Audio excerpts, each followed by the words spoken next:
10 things Triple H unbanned in WWE. Be sure to subscribe and hit that notification bell for daily wrestling videos and follow us on Facebook for exclusive lists. Number 10. The piledriver. And despite the Attitude Era being the Wild West in WWE, one of the things that WWE, well, specifically Vince McMahon stood firm on was a ban on the piledriver. Unless you were names such as The Undertaker, the piledriver was strictly prohibited. McMahon believed that the move was very dangerous, and he wasn't going to allow wrestlers to risk injury by allowing them to perform the move in their matches. McMahon stuck to this blanket ban for decades, and it was only in 2024 when Triple H decided to loosen the rules around it. WWE would allow Kevin Owens to use a variation of the move known as a package piledriver. This version is a lot safer compared to the traditional move, and Owens is well established in being one of the safest wrestlers in all of WWE, so it makes sense why the game trusts him so much.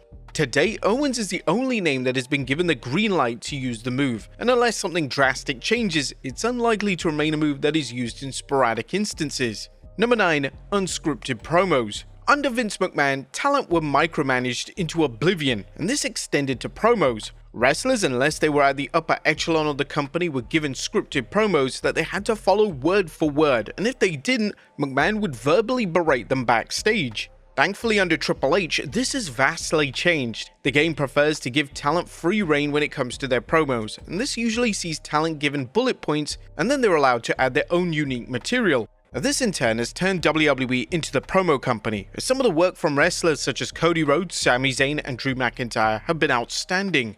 Number 8. Controlling the commentary team.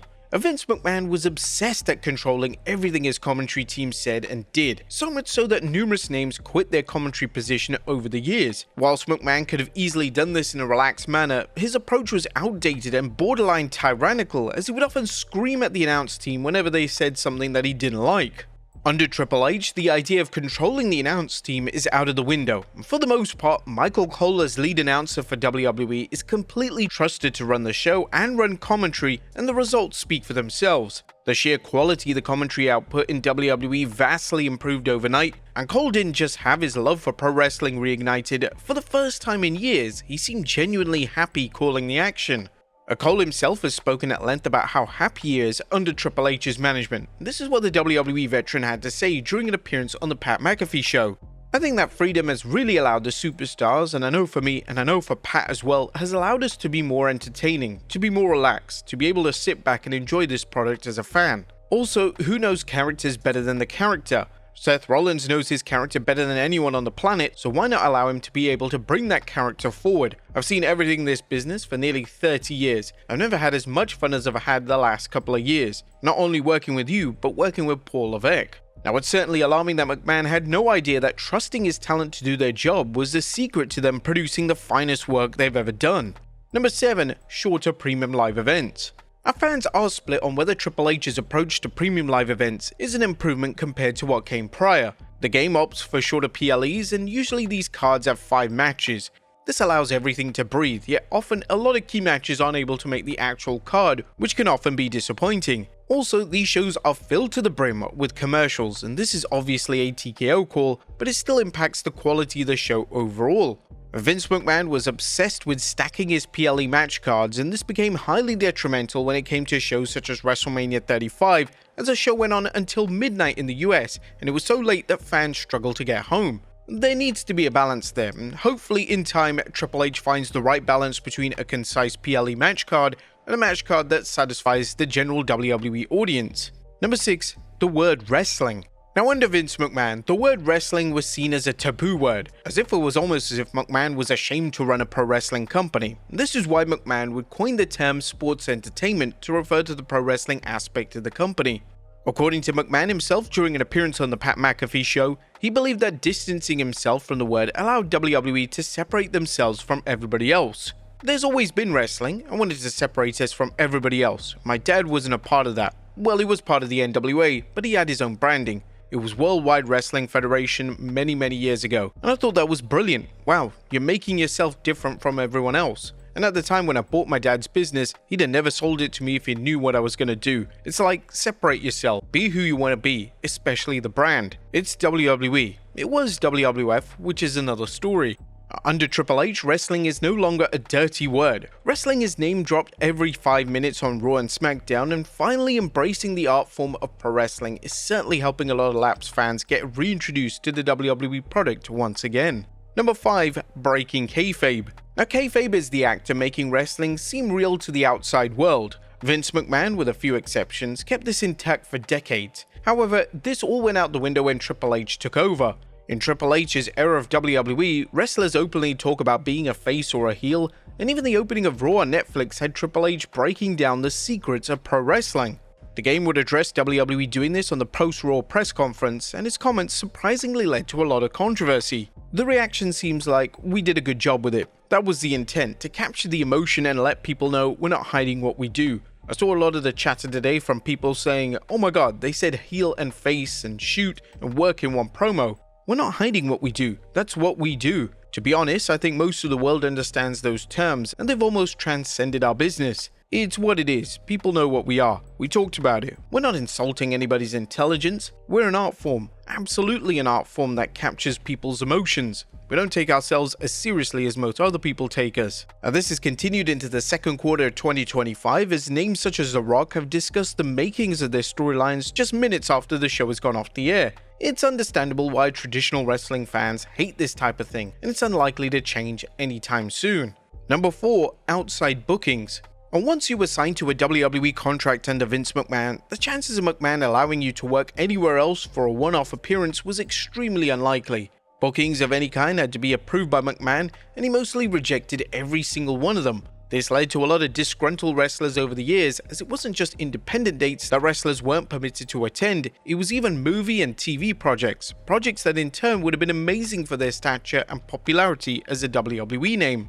But Triple H has changed this rule, and talent are allowed, within reason, to take on dates outside of their WWE contract. Wrestlers left, right and center have shown up on the independent scene and almost even had a run in Japan. This is such a win for everybody involved, and it gives exposure to other smaller companies, and it allows wrestlers to know that they're working for a company that cares about their other ventures. Number 3. Booking time off. One of the fundamental problems with Vince McMahon's WWE was that the talent were burnt out. They were working multiple times a week around the US without a break, and they were all exhausted. Taking time off was strictly forbidden, and top names such as CM Punk and John Cena were often working injured when they should have been resting at home. Triple H and TKO have changed this, and now WWE live events have basically been removed altogether. Now, they still deliver international tours, however the idea of wrestlers working multiple times in a week is no more. According to Punk during an interview on The Masked Man show, WWE talent have access to an app that allows them to book key dates off. What I think is now in place is a system of management that understands burnout. The talent again is so rich that if Cody needs a show off, he can take that day off. If I need a day off, I can take that day off. I'm still flabbergasted that there's a tab on the WWE app that you can click and you can request days off. Brother, it still blows my mind. It's a brave new world.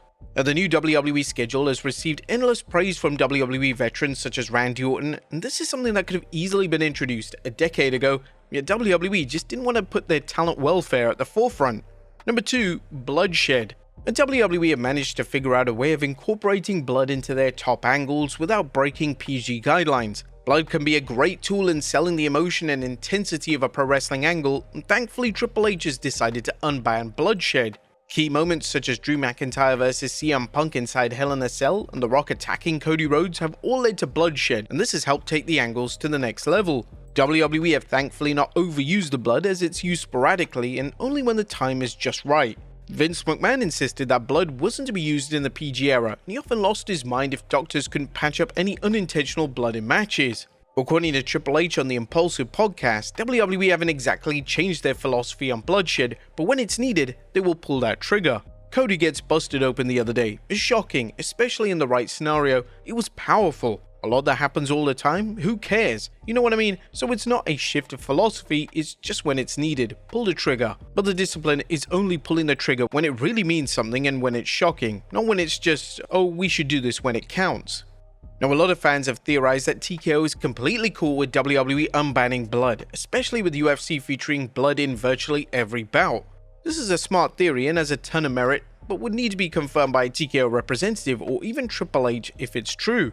And number 1, CM Punk. and Vince McMahon was often open to making amends with former disgruntled WWE talent. However, in his later years, McMahon seemed less willing to reconcile, and it was often Triple H that would act as a facilitator between WWE and the wrestler in question. This was seen with names such as the Ultimate Warrior and Bruno Sammartino, as Triple H worked endlessly to get the two legends back into the fold, and his casual approach worked wonders. When it comes to the way Triple H views disgruntled names returning to the company, it's seen as water under the bridge. Names such as Scott Steiner, who said some horrific personal comments about the game, have been welcomed back, and Triple H has put forgiveness at the forefront. In relation to CM Punk, he was truly a name that fans were convinced would never return. It was even said that when Punk visited a Raw show before his actual 2023 return, McMahon insisted that he was thrown out of the building. But it was Triple H who reconciled with Punk, and the two having a chat about all the bad blood managed to resolve things. In 2025, the two just don't work together. They have an incredibly healthy relationship, and the two are often seen engaging in laughs and even hugging backstage. Punk has gone from being outright banned in WWE to being one of the biggest and most valuable names, and this is all down to Triple H and the new regime. But there you have it, folks, 10 things Triple H has unbanned in WWE. Be sure to leave your comments down below, and I'll see you next time with some more wrestling content.